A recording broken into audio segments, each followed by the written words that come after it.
What is up, everybody? Prospector here with Watcher Realms. Today we have 3 new heroes to check out. We have Calista, Aeris, and Lyra. These are 3 new heroes that will be coming up in the next couple of weeks. They're going to be released to the global server.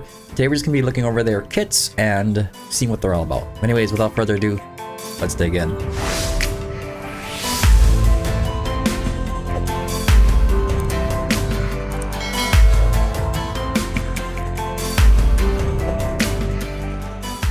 Alright, so I'm just gonna go hop down the list and where they show up.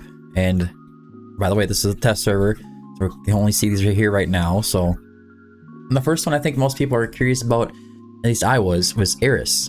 He's a watcher, esoterist, he's a fighter, and he does magic damage. He's a very cool looking hero. He has this like bird kind of style going on. I think it's a good fitting kind of look for, you know, like a Baron soldier type unit for the Watcher faction. But anyways, does multi-target attack, range boost. We'll check out his max level stats. 21.8k HP, it's not too bad. 5k attack, it's not that wild for a fighter, but we'll see how it kind of plays out. Maybe he's got more utility. Defense is gonna be 3571. Magic resist is 1348. Cost is 26. 26 cost. Boy, he better be worth it. Block is 2. Redeployment time is 60, attack interval is 2.5 seconds, attack speed is 100, very crit damage is pretty standard, healing effect is 0, rage gen is 0, and we got 12, 10, and 6 for the rage. On to his talent. When deployed, immediately triggers Mighty Thrust. Mighty Thrust deals AoE damage to up to 5 enemies ahead, including airborne units, so not just the ones on the ground. That's very nice. Subsequently, triggers Mighty Thrust every 5 basic attacks, dealing 200% damage. So it's the same thing, it just does it every 5 basic attacks, and he does it right when he gets deployed. Now in the basic attack, he has a magic attack, deals 100% AoE damage 1 time to up to 5 enemies in range. That is going to max out at 120%. And on the first passive, Unrelenting Will, during the ultimate, triggers Destiny's Decree 1 time every 5 seconds, dealing 70% AoE magic damage. It's going to go 70, 80, 90, 100%. AoE magic damage, and it'll go down to every 4 seconds. So Destiny's Decree locks onto one enemy anywhere on the battlefield, dealing AoE magic damage 1 time to the target and up to 5 enemies around. Kind of smell like a Gear Raid 3 type thing going on here. You could place one of those enemies on the right side and to come down. Good to go. And if you leave him down there for a little bit, he could attack some other enemies later over in a different area. Kind of what I'm kind of feeling about him right now. Each time Mighty Thrust, on the next passive, Righteous Fury, each time Mighty Thrust is triggered, increases the hero's attack by 6% for 10 seconds. Each time Destiny's Decree is triggered, increases the hero's attack by 6% for 10 seconds. These attack increase effects can stack. Okay, we can go up to a total of 10% for 10 seconds, be the total max out. Now onto the Awakenings. Awakening level 1 increases basic attack range by 1. Okay, that's nice. Golden Trammel also inflicts damage reduction on enemies. Increases attack range by 1. I think we're looking at 1, 2, 3, 4, 5. So he should be able to handle Gear Dungeon 1. Or Gear Raid 4 if you guys want to call it that. You can see here in his ultimate range he is hitting the enemies that are flying. Well, I think with that attack range, we do manage to get him Awakened 1. He can help you out in Gear Dungeon for sure. And since we always run Comet or Eloin, typically we're also running some kind of esoteric fashion Lord.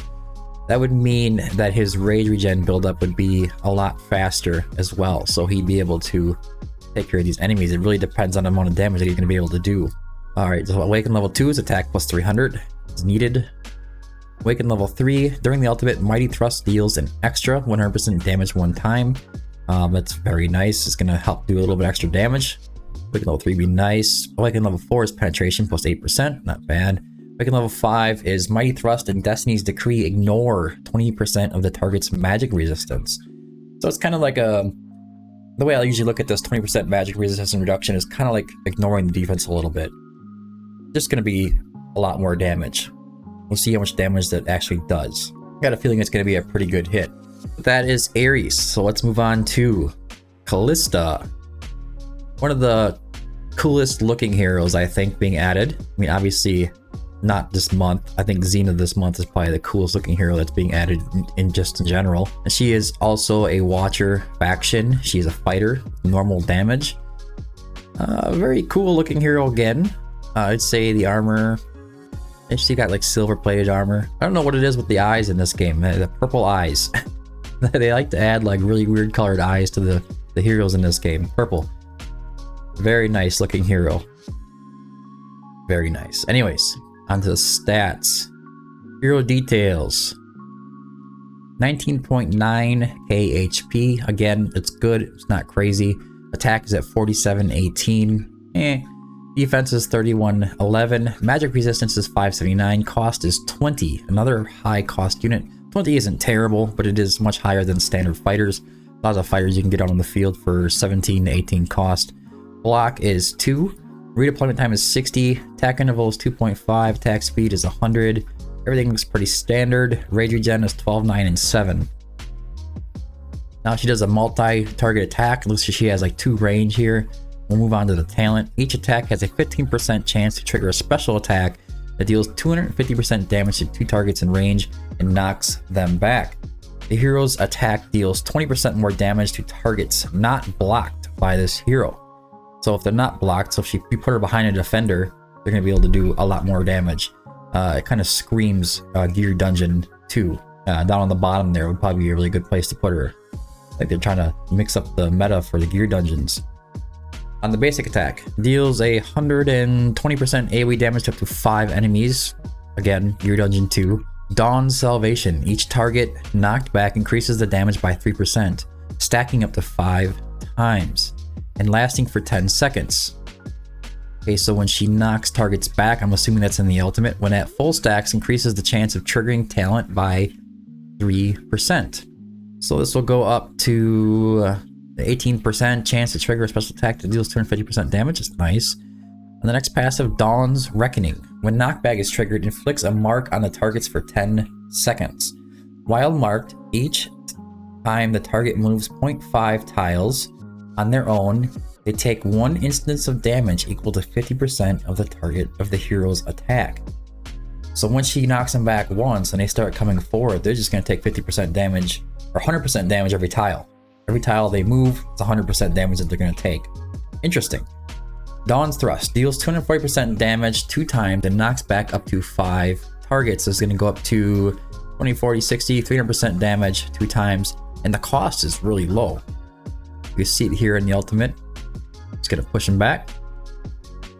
Come on now. See, he's pushing them back. Is it enough to push the hero or push the enemy back in Gear Dungeon 2? Doesn't look like they're getting pushed back, but she doesn't walk. So once she starts doing that charge, she's going to end up getting pushed back. Interesting. I think this is going to be a really cool hero.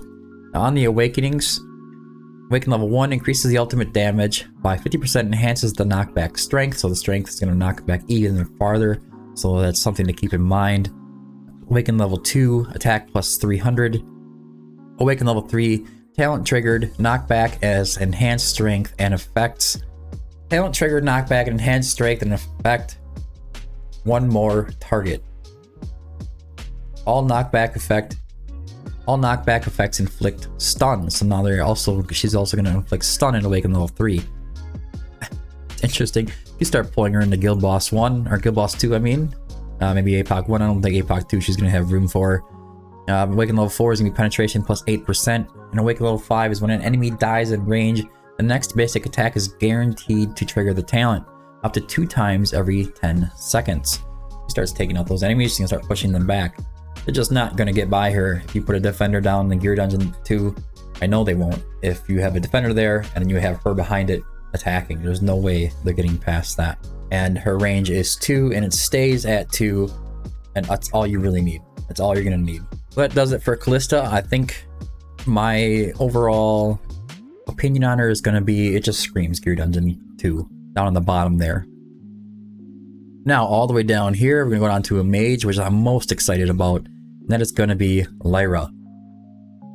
She has a really cool look as well. Nice mage look. Looks like it's a timely style mage. She's infernal, an esotericist. It's not a huge surprise that she's part of the Esotericist faction, but Infernal is very surprising. There is some mages, but they don't have a lot of them, to be honest with you. Now, is it going to be useful to your Infernal Blast teams? Is it not? We'll find out. I don't think, I mean, I know she's single targeted, and I don't think she's going to be super useful for the Esotericist faction as of right now, but she may be in the future. Alright, let's move on to the hero details. Check out the stats. HP is 10.8k. It's not very high. Very low, but it is a mage, so typically they're not very high in general. Attack is at 4683. It's pretty average. Defense is 768. Magic resistance is pretty decent at 2357. Cost is 19. That's normal. Block is 1. Doesn't need block. Redeployment time is 60. 2.6 attack interval. Attack speed is 100. Crit rate and crit damage. Healing effect is 0. Regen is 0. And then we have 14, 10, and 6 for the Regen. Now on to the talent. The hero's basic attack has a 40% chance to generate a cosmic rift nearby. You see she has like these time things. This hero can maintain up to 2 cosmic rifts at the same time. Basic attack also inflicts magic resistance reduction. Go over that in a second. First we're going to go over Cosmic Rift. Cosmic Rift mimics the same attack on one enemy in range when the summoner attacks. So whoever doesn't attack that's in range, she's going to be able to mimic that attack, kind of duplicate it. Attacks that can be mimicked include basic attack, ultimate, and focus fire effects launched when Twin Fiend or Pyros activate their Lord skill. So she can't do Soul Cadence. They kind of called out Twin Fiend and Pyros specifically, so it seems like Soul Cadence might be out of the picture. Mimicked basic attacks and focus fire attacks only deal 50% damage. So she's going to mimic the attack, but that doesn't mean that she's going to be duplicating the amount of damage that they do. She's going to do 50% damage, 50% of her damage on her multiplier. Now on the basic attack, we have deals 100% damage to one enemy, 120% damage to one enemy, and it is a magic attack, of course. In the first passive, Rift Resonance, when the ultimate's meteor hits, if at least one cosmic rift exists, increases the hero's attack by 15% for 10 seconds. If 2 cosmic rifts exist, dispels 1 buff from the target.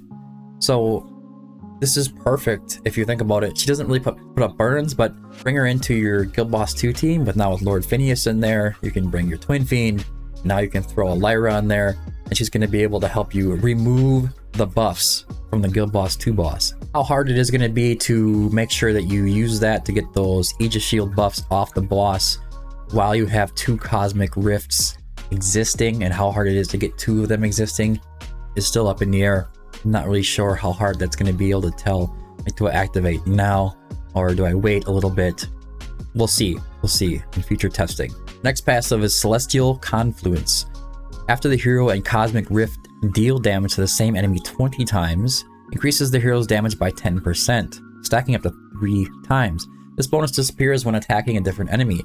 So it's just going to keep stacking it up, and it's going to be per stack, so it's going to go up to extra 5% per stack.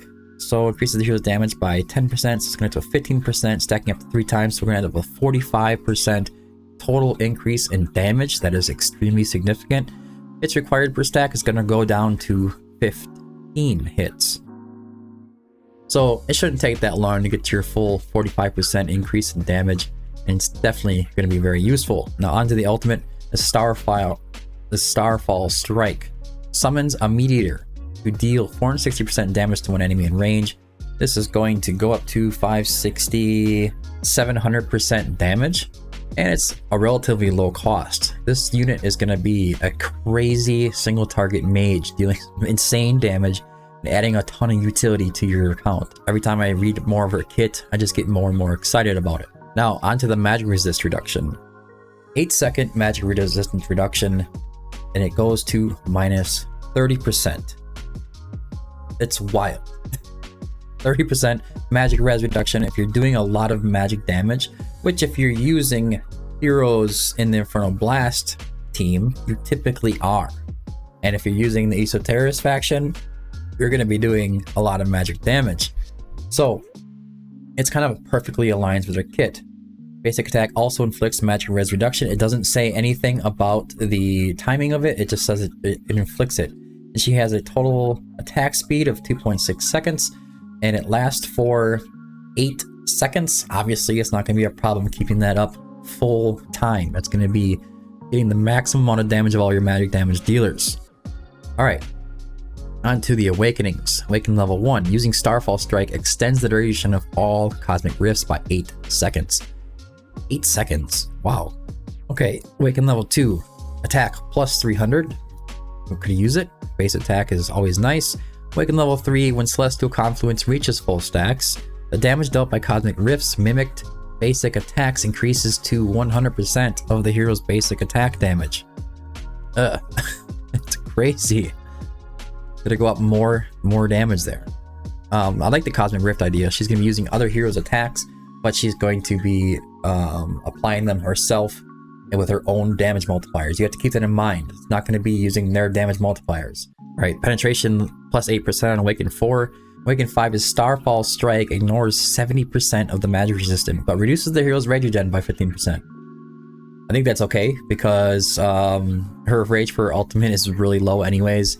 I think that it was at 800, 400 cost. It starts off with, we're just going to go down to 700. That's relatively low, so losing 15% for that big increase in damage. The ability to ignore 70% of magic resistance is definitely worth it. Getting her to A5. It's gonna be really interesting to see what kind of damage this girl can do, and what kind of team comps we can come up with. Alright, now I know the thumbnail says that there's a giveaway. What on the giveaway, it is not a giveaway that I am doing, but I'm surprised that more people aren't getting involved with, because it's for 2,000 W gold. It's about a $20 value, and all you have to do is go and like and subscribe on a video and leave a comment that they tell you to leave. But I want to talk a little bit about Sebastian Kane's and Arcturus War. I think I said Arcturus War right. Arcturus is a star, if you guys didn't know that. Anyways, they do these episodes every week. War's going on. This is episode 26. They have a giveaway, but I really encourage you guys to go and check them out. These are Forerunner guys. They're doing the testing up front, or forerunning the changes to the game. You can get a kind of a leak kind of sense from these guys, and they pay attention a lot, and they do a really good job, and I want you guys to go and check them out. The first part here, for this video, for example here, Alora's Artifact Shard event, they're talking about this. They go over whether or not it's very useful, if anybody's tested them, things like that. Then they already go through the Cosmic Trials review, and then we have some information about a buggy shop, because they're testing things, a Double Lord Arena bug, another thing that they're testing, Double Lord GVG bug, some more testing. GVG auto runs not reliable. I believe they're talking about setting your units out. You know, they're not always very consistent. And Arena Gear Lock is something that's new that I didn't even know about when I had first talked about them or talked with them. In the future, they are planning on releasing a new quality of life feature where you can basically set your arena defenses, and your arena will be set to that gear just like GVG. So you don't have to go in there and keep re-gearing your heroes. So the teams you're going to be going against are always going to be geared. Some more things about Arena. Wings of Grace, they're testing the invigoration interaction and seeing how well the buff works compared to each other. Very nice. And then they have the W Gold giveaway information at the end here. Now, I want you guys to go and like and subscribe to this video. Give them a thumbs up. Make sure you are subscribed.